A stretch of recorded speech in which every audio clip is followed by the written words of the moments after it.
শুভেচ্ছা,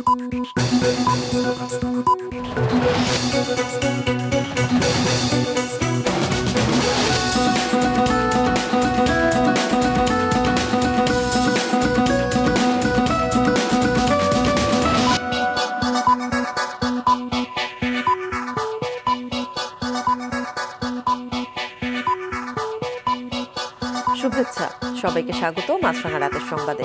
সঙ্গে আছি খালেদা আক্তার। শুরুতেই জানিয়ে দিচ্ছি গার্ডিয়ান লাইফ ইন্স্যুরেন্স সংবাদ শিরোনাম। দেশে করোনা সংক্রমণ বাড়ছেই।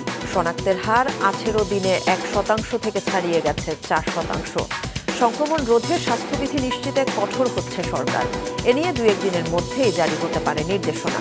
করোনার বিশেষায়িত হাসপাতাল প্রস্তুত সহ চিকিৎসা সংক্রান্ত প্রয়োজনীয় সব প্রস্তুতি নিতে সিভিল সার্জন সহ সংশ্লিষ্টদের নির্দেশ দিয়েছেন স্বাস্থ্যমন্ত্রী। লোভ লালসার ঊর্ধ্বে উঠে ছাত্রলীগকে বঙ্গবন্ধুর আদর্শে কাজ করার নির্দেশ দিয়েছেন প্রধানমন্ত্রী। সংগঠনটির ৭৪তম প্রতিষ্ঠাবার্ষিকীর আলোচনায় অনলাইনে যুক্ত হয়ে তিনি এ নির্দেশ দেন। সন্ত্রাস ও দুর্নীতি থেকে নেতাকর্মীদের দূরে থাকতে বলেন তিনি। দেশের প্রতিটি আন্দোলন সংগ্রামে সংগঠনটির ভূমিকার কথা উল্লেখ করে ছাত্রলীগের শক্তি অটুট রাখার আহ্বান জানান। বিভিন্ন স্থানে বিক্ষিপ্ত সংঘর্ষের মধ্যে অনুষ্ঠিত হল পঞ্চম ধাপের ৭০০-র বেশি ইউনিয়ন পরিষদের নির্বাচন। সহিংসতায় চট্টগ্রামের বোয়ালখালী, গাইবান্ধার সাঘাটা, বগুড়ার গাবতলী এবং চাঁদপুরের কচুয়া ও হাইমচরে মোট ৫ জন নিহত হয়েছে। বেশ কয়েকটি এলাকায় ঘটেছে সংঘর্ষ। এদিকে ধর্মের দোহাই দিয়ে এবারও ভোট দেননি চাঁদপুরের রূপসার নারীরা। এবার বিস্তারিত। করোনার নতুন ধরন ওমিক্রন মোকাবেলায় 2-1 দিনের মধ্যেই বিধি নিষেধ সম্বলিত সরকারি নির্দেশনা জারি হতে পারে। সকালে এক অনুষ্ঠান শেষে একথা জানিয়েছেন স্বাস্থ্যসেবা সচিব। এদিকে সংক্রমণ নিয়ন্ত্রণে জারি হওয়া 15 দফা স্বাস্থ্যবিধি মেনে চলতে আহ্বান জানিয়েছে স্বাস্থ্য অধিদপ্তর। মাহমুদ কমলের রিপোর্ট। গেল 18 ডিসেম্বরের পর থেকে দেশে পাল্টে যাচ্ছে করোনা সংক্রমণের চিত্র। এই 18 দিনে শনাক্তের হার 1% থেকে ছাড়িয়ে গেছে 4%। গেল এক সপ্তাহ ধরে গড়ে দৈনিক শনাক্ত হচ্ছেন 550-র ওপরে। শনাক্তের সংখ্যা আজ প্রায় 900, মৃত্যু 3 জন। সংক্রমণের এই ঊর্ধ্বগতিতে স্বাস্থ্যবিধি নিশ্চিত করতে 15টি নির্দেশনা জারি করেছে স্বাস্থ্য অধিদপ্তর। 2-1 দিনের মধ্যেই স্বাস্থ্যবিধি নিয়ে নির্দেশনা জারি করতে যাচ্ছে মন্ত্রিপরিষদ বিভাগ। হয়তো যে কোনো সময় প্রজ্ঞাপন তো যে কোনো সময় তো আজকে কালকের ভিতরেই পেয়ে যাবেন। বিশ্বজুড়ে বাড়ছে ওমিক্রনের সংক্রমণ, যা মোকাবেলায় চিকিৎসা সংক্রান্ত সব প্রস্তুতি রয়েছে জানিয়েছে স্বাস্থ্য অধিদপ্তর। নতুন করে আর নির্বাচনের তফসিল না দিতে নির্বাচন কমিশনের প্রতি অনুরোধ জানিয়েছে সংস্থাটি। আমাদের ধরে নিতে হবে যেটি আরও বাড়বে। যেগুলো জাতীয় গুরুত্বপূর্ণ বিষয় অতি দ্রুত শেষ করে নতুন কোনো রকম তফসিল ঘোষণা বা অন্য কোনো কিছু নতুনভাবে আর করাটা ঠিক হবে না। যেগুলো হয়ে গেছে বা 2-1 দিনের মধ্যে হয়ে যাবে সেগুলো করে এগুলো গুটিয়ে ফেলা উচিত। তুলনামূলকভাবে মানুষের মধ্যে টিকা গ্রহণের দিকে একটু মনে হয় উদাসীনতা দেখা যাচ্ছে। তো তারই পার্সপেক্টিভে আমাদের সিদ্ধান্ত হয়েছে যে যাতে করে যেই সমস্ত জায়গাগুলোতে সংক্রমণ ছড়ানোর আশঙ্কা থাকে, যেমন রেস্টুরেন্ট, ওখানে মাস্ক খুলতেই হয়, বা সামাজিক কোনো অনুষ্ঠান যেখানে অনেক বড় জমায়েত হয়, সেইখানে যদি ভ্যাকসিনেটেডরা যায় সংক্রমিত হওয়ার আশঙ্কা তুলনামূলকভাবে কম থাকবে। তো যেহেতু নন কোভিড পেশেন্টদেরও চিকিৎসা দিতে হবে, সেই জন্য আমরা কোভিড বেডগুলো নন কোভিড পারপাসে ব্যবহার করছিলাম, কিন্তু দ্রুত প্রয়োজন হলে যাতে সেগুলো আবার কোভিড পেশেন্ট ভর্তি করা যায় সেরকমের ব্যবস্থাগুলো আমরা নিচ্ছি। বিকেলে এক জুম মিটিংয়ে করোনা সংক্রমণ ঠেকাতে বিশেষায়িত হাসপাতালের পরিচালক ও সিভিল সার্জন সহ সংশ্লিষ্ট কর্মকর্তাদের সব ধরনের প্রস্তুতি নেয়ার নির্দেশ দেন স্বাস্থ্যমন্ত্রী। মাহমুদ কমল, মাছরাঙা সংবাদ, ঢাকা। ক্ষমতা এবং লোভ লালসার ঊর্ধ্বে উঠে বঙ্গবন্ধুর আদর্শ অনুসরণ করে ছাত্রলীগকে দায়িত্ব পালনের নির্দেশ দিয়েছেন প্রধানমন্ত্রী শেখ হাসিনা। সংগঠনটির ৭৪তম প্রতিষ্ঠাবার্ষিকী উপলক্ষে আলোচনা সভায় একথা বলেন তিনি। ছাত্রলীগ আওয়ামী লীগের এই সহযোগী সংগঠনের ৭৪তম প্রতিষ্ঠাবার্ষিকী উপলক্ষে রাজধানীর খামারবাড়ির কৃষিবিদ ইনস্টিটিউশনে আয়োজন করা হয় এই আলোচনা সভার। গণভবন থেকে অনলাইনে আয়োজনে যুক্ত ছিলেন প্রধানমন্ত্রী শেখ হাসিনা। বক্তব্যে প্রধানমন্ত্রী বলেন, প্রতিষ্ঠার সময় থেকেই দেশের প্রতিটি আন্দোলন সংগ্রামে ভূমিকা রেখেছে ছাত্রলীগ। দেশের ইতিহাসের সাথে ওতপ্রোতভাবে জড়িত সংগঠনটি। এর নেতাকর্মীদের তাই বঙ্গবন্ধুর আদর্শ মেনে চলার পরামর্শ দেন প্রধানমন্ত্রী। ছাত্রলীগের প্রত্যেকটা নেতাকর্মীকে এই নীতিটা মেনে চলতে হবে যে আমাদের কোনো ছাত্র কখনো কেউ যেন বিভ্রান্ত না হয়, জঙ্গিবাদ সন্ত্রাসের সাথে যুক্ত না হয়, দুর্নীতির সাথে যুক্ত না হয়, নিজেকে সব থেকে ঊর্ধ্বে রেখে শান্তির পথে এগিয়ে যেয়ে দেশ যেন উন্নয়নের পথে চলতে পারে সেদিকে বিশেষভাবে নজর দিতে হবে, সেই শিক্ষা নিতে হবে। জাতির পিতা বঙ্গবন্ধু শেখ মুজিবুর রহমানের হত্যাকাণ্ডের পর কেন সবই থমকে গিয়েছিল প্রশ্ন রাখেন প্রধানমন্ত্রী। যে জাতি এক নেতার ডাকে সাড়া দিয়ে অস্ত্র তুলে দেশ স্বাধীন করেছে, আর সেই নেতাকে যখন নির্মমভাবে সপরিবারে হত্যা করা হলো, তখন সবাই কেন থমকে গেল? সে একটা বিরাট প্রশ্ন। সে প্রশ্নের জবাব কখনো খুঁজে পাইনি, তবে হয়তো পাবো। ছাত্রলীগের শক্তি অটুট রাখার আহ্বান জানান প্রধানমন্ত্রী। আনোয়ার হোসেন, মাছরাঙা সংবাদ, ঢাকা। পঞ্চম ধাপে দেশের ৭০০-র বেশি ইউনিয়ন পরিষদে নির্বাচন অনুষ্ঠিত হয়েছে। সহিংসতায় চট্টগ্রামের বোয়ালখালী, গাইবান্ধার সাঘাটা, বগুড়ার গাবতলী এবং চাঁদপুরের কচুয়া ও হাইমচরে মারা গেছে ৫ জন। প্রতিনিধিদের পাঠানো তথ্য ও ছবি নিয়ে ডেস্ক রিপোর্ট। সকালে তীব্র কুয়াশা উপেক্ষা করে কেন্দ্রগুলোতে ভোট দিতে আসেন ভোটাররা। উৎসবমুখর পরিবেশে ভোট দেন তারা। চট্টগ্রামের বোয়ালখালী উপজেলার আহলা করলডেঙ্গা ইউনিয়নে চেয়ারম্যান প্রার্থী সমর্থকদের মধ্যে সংঘর্ষের ঘটনা ঘটে। এ সময় গণমাধ্যমের একটি গাড়িসহ কয়েকটি গাড়ি ভাঙচুর করা হয়। এদিকে আনোয়ারায় চাতরি ইউনিয়নে নির্বাচনী সহিংসতায় মারা গেছে একজন। গাইবান্ধার সাঘাটায় সহিংসতার ঘটনায় মারা গেছে একজন। নোয়াখালী সোনাইমুড়ি উপজেলার চাষিরহাট ১ নম্বর ওয়ার্ড রথী সরকারি প্রাথমিক বিদ্যালয় কেন্দ্রের পাশ থেকে অস্ত্রসহ রবিন নামে এক যুবককে আটক করা হয়। একই উপজেলার নাটেশ্বর ইউনিয়নে ব্যালট পেপারে সিল দেওয়ার সময় এক প্রিজাইডিং অফিসারকে আটক করা হয়। গাজীপুরের শ্রীপুরে কাউরাইদ ইউনিয়নের নৌকার চেয়ারম্যান প্রার্থী অ্যাডভোকেট আব্দুল আজিজের পক্ষে কেন্দ্র দখল করে সিল দেওয়ার অভিযোগে প্রায় ১ ঘণ্টা ভোট গ্রহণ বন্ধ রাখা হয়। পাবনার বেড়া ও ফরিদপুর উপজেলায় চেয়ারম্যান পদে ১৩টি ইউনিয়নে ৩২ জন প্রার্থী প্রতিদ্বন্দ্বিতা করছেন।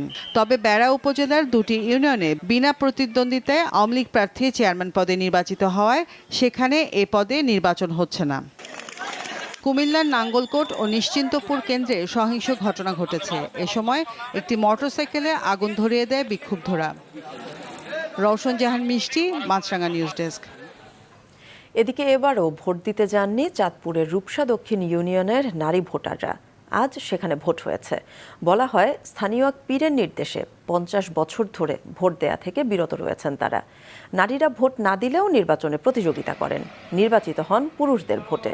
নির্বাচনে নারীদের ভোটাধিকার প্রয়োগে উদ্বুদ্ধ করতে কয়েকদিন আগে উদ্যোগ নিয়েছিল স্থানীয় প্রশাসন। সেই উদ্যোগেও কাজ হয়নি। তবে ভোটকেন্দ্রে উপস্থিত কয়েকজন নারী প্রার্থী এবং নারী এজেন্ট ভোট দিয়েছেন। এই ইউনিয়নে ১৮,০০০ ভোটারের মধ্যে অর্ধেকই নারী ভোটার। মৃত্যুও কখনো কখনো হার মানে, ব্যর্থ হয় কাউকে কাউকে আড়াল করতে। এমনই একজন কিংবদন্তি শিল্পোদ্যোক্তা স্যামসন এইচ চৌধুরী। মহাপ্রাণে মানুষের বিদায়ক্ষণটি বছর ঘুরে ফিরে আসে যতটা অখণ্ড শূন্যতায়, তার চেয়েও বেশি তার কর্মনিষ্ঠ জীবনের প্রাসঙ্গিকতা নিয়ে। নূর সিদ্দিকের রিপোর্ট।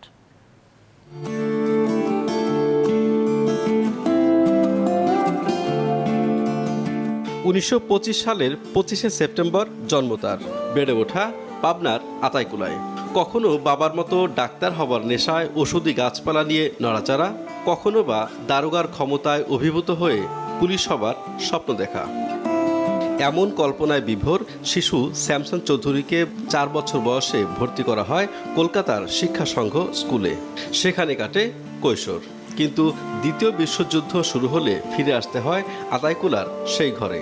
তখন ১৯৪০ সাল। স্যামসন চৌধুরীর বয়স মাত্র ১৪। ২ বছর পরই বেরিয়ে পড়লেন আবার কলকাতা হয়ে বোম্বে। নাম লেখান নৌবাহিনীতে। অংশ নেন জাপানি সেনাবাহিনীর সাথে সম্মুখ যুদ্ধে। এটি শেষ হতেই শুরু আরেক যুদ্ধ। স্যামসন চৌধুরী জড়িয়ে পড়েন ব্রিটিশ রাজ্যের বিরুদ্ধে বিদ্রোহে। এখানে চাকরি হারিয়ে আবার ফেরেন ঘরে। ততদিনে ভাগ হয়েছে ভারত। এবার তিনি যোগ দিলেন ডাক বিভাগে। ৫ বছরের মাথায় তাও ছাড়তে হয় পশ্চিম পাকিস্তানি এক কর্মকর্তার সাথে বিরোধে। এরই মাঝে ঘর বেঁধেছেন অনিতা চৌধুরীর সাথে। চাকরি ছেড়ে বাবার কাছ থেকে টাকা নিয়ে ফার্মেসি খুললেন। বছর দুয়েকের মাথায় এক সিরাপ কারখানা গড়ে তোলেন তিনি। কিন্তু নিয়তি আরও বড় কিছুর জন্য ডাকছিল। তাই 2 বছরের মাথায় 1958 সালে 3 অংশীদার নিয়ে গড়ে তোলেন স্কয়ার ফার্মাসিউটিক্যালস। সম্বল 3 জন কর্মচারী আর 17,000 টাকা পুঁজি। তবু দিনে দিনে বাড়ে সমৃদ্ধি। অফিস পাবনা থেকে চলে আসে ঢাকায়।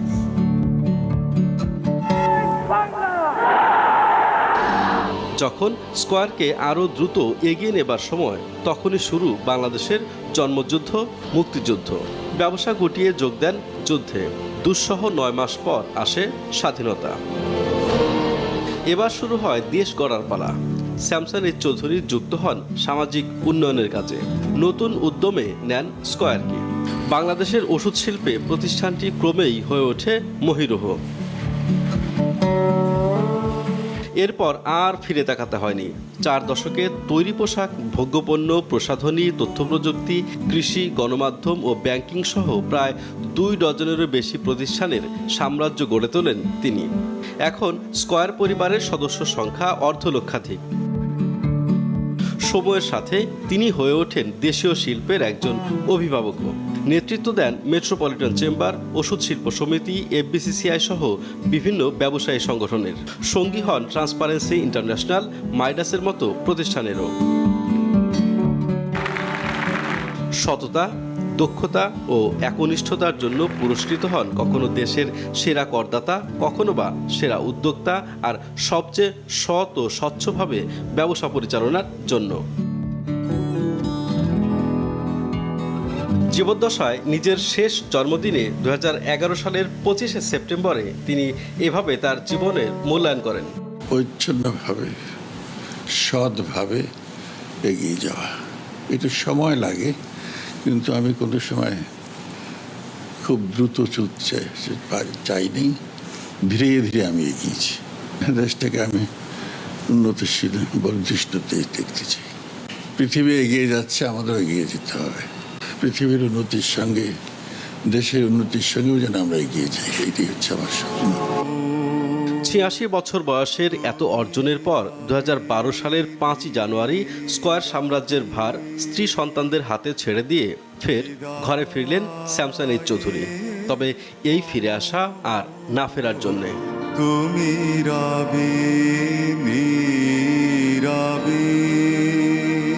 নূর সিদ্দিকী, মাছরাঙা সংবাদ, ঢাকা। দেশবরেণ্য শিল্পপতি স্যামসন এইচ চৌধুরী মহান মুক্তিযুদ্ধ সহ দেশের প্রতিটি সংকটে সহযোগিতার হাত বাড়িয়ে মানুষের পাশে দাঁড়াতেন। তিনি ছিলেন সৎ, মেধাবী এবং মানবিক বোধসম্পন্ন একজন দেশপ্রেমিক মানুষ। রাতে পাবনা প্রেস ক্লাব মিলনায়তনে তার মৃত্যুবার্ষিকী উপলক্ষে আয়োজিত স্মরণ সভায় বক্তারা এসব কথা বলেন। সভায় বরেণ্য এ ব্যক্তিত্বের কর্মময় বর্ণাঢ্য জীবনী নিয়ে আলোচনা ও স্মৃতিচারণ করেন 21শে পদকপ্রাপ্ত প্রবীণ সাংবাদিক ও কলামিস্ট ভাষা সৈনিক রণেশ মৈত্র। ক্লাব সভাপতি ABM ফজলুর রহমানের সভাপতিত্বে সভায় আরও বক্তব্য রাখেন অন্নদা গোবিন্দ পাবলিক লাইব্রেরির মহাসচিব Abdul Motin Khan, Pabna chamber of commerce and ইন্ডাস্ট্রিজের সভাপতি সাইফুল আলম স্বপন চৌধুরী, সিনিয়র সহসভাপতি আলী মর্তুজা বিশ্বাস সনি, স্কয়ার টয়লেট্রিজ লিমিটেডের পাবনা প্লান্টের পরিচালক মোহাম্মদ আব্দুল খালেক, স্কয়ার ফার্মার জেনারেল ম্যানেজার মোহাম্মদ মিজানুর রহমান, বনমালী শিল্পকলা কেন্দ্রের সাধারণ সম্পাদক ডক্টর মোহাম্মদ হাবিবুল্লাহ, জেলা ক্রীড়া সংস্থার সাধারণ সম্পাদক শহীদুল হক মানিক সহ স্থানীয় বিশিষ্টজনরা। সভার শুরুতেই বরেণ্য এই ব্যক্তিত্বের আত্মার প্রতি শ্রদ্ধা জানিয়ে 1 মিনিট নীরবতা পালন করা হয়। প্রয়াত Samson H Chowdhury Pabna press ক্লাবের সম্মানসূচক জীবন সদস্য ছিলেন। উনি আজীবন স্বাধীনতার জন্য লড়াই করেছেন এবং অর্থনৈতিক মুক্তি আনার জন্য উনি উদ্যোক্তা হিসেবে যা করার সেটা করেছেন। এটাকে সম্প্রসারিত করা দরকার। আজ থেকে শুরু হলো ভূমি মন্ত্রণালয়ের ডিজিটাল ভূমি সেবা কার্যক্রম। এখন থেকে অনলাইনে পাওয়া যাবে খতিয়ান ও জমির নকশা সংক্রান্ত যে কোনো সেবা এবং ভূমি উন্নয়ন কর দেয়া যাবে মোবাইলেও। দুপুরে তেজগাঁওয়ে এই কার্যক্রমের উদ্বোধন করেন ভূমি মন্ত্রী সাইফুজ্জামান চৌধুরী। মন্ত্রণালয়ের কল সেন্টারে 16122 নম্বরে ফোন করে গ্রাহক নিতে পারেন ভূমি সংক্রান্ত বিভিন্ন সেবা। মন্ত্রী জানান, এরই মধ্যে মিউটেশন দেশের 2টি উপজেলায় শুরু হয়েছে। এছাড়া বরগুনা ও পটুয়াখালীতে পাইলট প্রকল্পে ডিজিটাল ভূমি জরিপ এবং ভূমি সংক্রান্ত অপরাধ নিয়ন্ত্রণে স্বতন্ত্র আইন তৈরির কাজও শুরু হয়েছে। বর্তমান সরকার খালেদা জিয়াকে রাজনীতি থেকে সরিয়ে দিতে চায়, তাকে বিদেশে পাঠাচ্ছে না রাজনৈতিক প্রতিহিংসার কারণে। এসব কথা বলেছেন বিএনপি মহাসচিব মির্জা ফখরুল ইসলাম আলমগীর। জাতীয় প্রেস ক্লাবের সামনে এক মানববন্ধনে একথা বলেন তিনি। বেগম খালেদা জিয়াকে হত্যা করতে চায় এবং আমরা খুব পরিষ্কার করে বলে দিতে চাই, দেশনেত্রী বেগম খালেদা জিয়ার চিকিৎসা হবে, যদি কোনো দুর্ঘটনা ঘটে তাহলে আপনাদের প্রত্যেককেই হত্যার আসামি করে বিচার করা হবে। সড়ক বাতি না থাকায় রাতের অন্ধকারে ভীতিকর হয়ে উঠেছে বন্দরনগরীর বায়েজিদ লিংক রোড। রবিউল টিপুর ক্যামেরায় নাজমুল সাদিকের রিপোর্ট। দুই পাশে পাহাড় ঘেরা বায়েজিদ লিংক রোড। 2020 সালের সেপ্টেম্বরে সড়কটি উন্মুক্ত করে নির্মাণ সংস্থা চট্টগ্রাম উন্নয়ন কর্তৃপক্ষ সিডিএ। তারপর থেকেই ব্যস্ত হয়ে পড়ে সড়কটি। পাহাড় ঘেরা সুন্দর এই স্থানে বেড়াতেও যান অনেকে। তবে দিনের বেলায় সড়কটির অপরূপ সৌন্দর্য সবাইকে মুগ্ধ করলেও সূর্য ডুবলেই অন্ধকারে দেখা দেয় ভীতিকর পরিবেশ। কেননা সড়কটিতে সারি সারি খুঁটি থাকলেও লাগানো হয়নি সড়ক বাতি। জায়গাটা যথেষ্ট সুন্দর, কিন্তু ল্যাম্পপোস্টের বা আলোর ব্যবস্থা করা উচিত ছিল। ছিনতাই বা এরকম টুকটাক কিছু আনএক্সপেক্টেড ঘটনা আমরা মাঝে মাঝে শুনি। সো ওভারঅল যদি আলো থাকতো তাহলে আমার মনে হয় বেটার হতো। নির্জন ও অন্ধকার পরিবেশের সুযোগ নিয়ে এই সড়কে গেল 1 বছরে 3টি খুন হয়েছে। প্রায় ঘটে ছিনতাই, চুরিসহ নানা দুর্ঘটনা। রাত্রে হইলে তো খুব ভয়াবহ অবস্থা হয়ে যায়, কিছুই দেখা যায় না, কুয়াশা অন্ধকার, দুই সাইডে পাহাড়ের যে অবস্থা। হ্যাঁ, এর আগে এটা কি শুনছি যে এই জায়গায় ছিনতাই হয়েছে। নিরাপত্তা নিশ্চিতে ও অনাকাঙ্ক্ষিত দুর্ঘটনা এড়াতে সন্ধ্যা নামতেই বেড়াতে যাওয়াদের চলে যেতে বাধ্য করে পুলিশ। অপরাধ নিয়ন্ত্রণে দ্রুত সড়কে বাতি লাগানো জরুরি বলছে সিএমপি। অপরাধীরা সবসময় নিজেদেরকে আড়াল করার জন্য অন্ধকার জায়গাটাকে বেছে নেয়। তো সেক্ষেত্রে লিংক রোড সহ যে সমস্ত রাস্তাগুলো আছে সেগুলো যদি পর্যাপ্ত আলোর ব্যবস্থা করা হয় তাহলে ওই জায়গাগুলোতে অপরাধ কমবে বলে আমি বিশ্বাস করি। তবে পরিকল্পনাগত ভুলে সড়ক বাতি লাগানো হয়নি বলছে সিডিএ। আমাদের যে কনসালটেন্ট ছিল তারা এটাকে হাইওয়ে মনে করেছিল, বাট এটা যেহেতু শহরের মধ্যে এবং এখানে অনেক পর্যটক যাচ্ছে, ওই জন্য আমরা এটা লাইটের ব্যবস্থা রাখছি। এই সেকেন্ড ফেজে কিন্তু আমরা পুরোটাই লাইটিং করে দেব। 6 কিলোমিটার এই সড়ক নির্মাণ প্রকল্পে ব্যয় হয় প্রায় 320 কোটি টাকা। নাজমুল সাদিকি, মাছরাঙ্গা সংবাদ, চট্টগ্রাম। খেলার খবর। নিউজিল্যান্ডের মাটিতে প্রথমবারের মতো টেস্ট জিতে নতুন ইতিহাস গড়ল বাংলাদেশ। এবাদতের আগুন ঝরা বোলিংয়ে আজ নিউজিল্যান্ডকে 8 উইকেটে হারায় টাইগাররা। এই জয়ে 2 ম্যাচ সিরিজে 1-0 এগিয়ে গেল বাংলাদেশ। Desk report.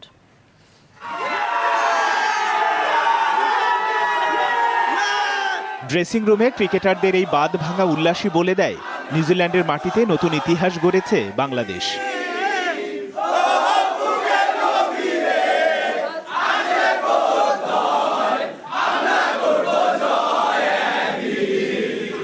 ইতিহাস গড়ার ইঙ্গিতটা আগের দিন বিকেলে একাই 4 উইকেট নিয়ে দিয়ে রেখেছিলেন পেসার ইবাদত হোসেন। তারপরও প্রতিপক্ষ নিউজিল্যান্ড বলেই শঙ্কা তো কিছুটা ছিলই, কিন্তু সে শঙ্কা একাই তুড়ি মেরে উড়িয়ে দেন 2 দিন পরেই 28 বছরে পা দিতে যাওয়া ইবাদত। দলীয় 154 রানে শেষ দিনের সবচেয়ে বড় বাধা রস টেলরকে সাজঘরে পাঠান তিনি। What a start!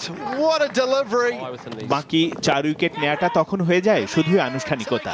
সেখানেও ভাগ বসান ইবাদত। সঙ্গে তাসকিন 3 উইকেট নিলে 169 রানে গুটিয়ে যায় নিউজিল্যান্ড। জয়ের জন্য বাংলাদেশ পায় মাত্র 40 রানের টার্গেট, যা টপকাতে শুরুতে একটু শঙ্কা উকি দিয়েছিল বাংলাদেশের ড্রেসিং রুমে। দ্বিতীয় ওভারেই ফিরে যান সাদমান। তবে শান্তকে নিয়ে তা দূর করেন মমিনুল। শান্ত ব্যক্তিগত শতরানে আউট হলে মুশফিকের সঙ্গে জয়ের আনুষ্ঠানিকতা সারেন অধিনায়ক নিজে।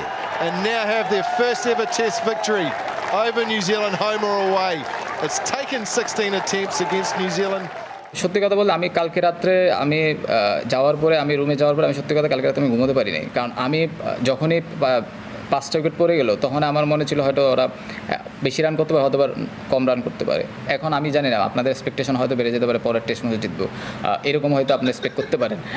তো আমার কাছে মনে হয় এত বেশি এক্সপেক্ট না করাই ভালো। আর সবচেয়ে ভালো ছিল যেটা আপনি বললেন যে আমাদের উপর কোনো এক্সপেকটেশনই ছিল না আপনাদের, এটা আলহামদুলিল্লাহ আল্লাহর কাছে অনেক শুকরিয়া যে আপনারা কোনো এত এক্সপেক্ট করবেন না আমার কাছে। আবার এটাও এক্সপেক্ট করেন না যে আমি 1-1.5 বছর 2 বছরের ভিতরে মানে 5-6 নাম্বার টিম হয়ে যাবো, এটাও এক্সপেক্ট করবেন না। দু দলের সিরিজের দ্বিতীয় ও শেষ টেস্ট শুরু হবে 9 জানুয়ারি ক্রাইস্টচার্চে। আবু সাদাত, মাছরাঙা, নিউজ ডেস্ক। রাতে সংবাদ শেষ করার আগে গার্ডিয়ান লাইফ ইন্স্যুরেন্স সংবাদ শিরোনামগুলো আরও একবার। দেশে করোনা সংক্রমণ বাড়ছে, স্বাস্থ্যবিধি নিশ্চিতে শিগগিরই আসছে বিধিনিষেধ, চিকিৎসার প্রস্তুতি নিতে সংশ্লিষ্টদের নির্দেশ স্বাস্থ্যমন্ত্রীর। লোভ লালসার ঊর্ধ্বে উঠে ছাত্রলীগকে বঙ্গবন্ধুর আদর্শে কাজ করার নির্দেশ প্রধানমন্ত্রীর, সন্ত্রাস ও দুর্নীতি থেকে দূরে থাকার আহ্বান। পঞ্চম ধাপের ইউনিয়ন পরিষদের ভোটের সহিংসতায় বিভিন্ন স্থানে 5 জন নিহত, ধর্মের দোহাই দিয়ে এবারও ভোট দেননি চাঁদপুরের রূপসার নারীরা। দর্শক, এই ছিল এখনকার মতো। ফেসবুকে আপডেট পেতে ভিজিট করুন মাছরাঙা টেলিভিশনের পেজে। ইউটিউব চ্যানেলেও যে কোনো সময় দেখতে পারেন আমাদের সংবাদ, প্রতিবেদন ও অনুষ্ঠান। আপনারা নিশ্চয়ই জানেন, করোনার নতুন ধরন ওমিক্রন দ্রুত ছড়াচ্ছে। এ থেকে বাঁচতে টিকা নেয়াই যথেষ্ট নয়, স্বাস্থ্যবিধি মেনে চলা, বিশেষ করে মাস্ক পরার কোনো বিকল্প নেই। বাইরে বের হলে নিজে মাস্ক পরুন, অন্যকেও পরতে উৎসাহিত করুন। এতক্ষণ সঙ্গে থাকার জন্য ধন্যবাদ সবাইকে।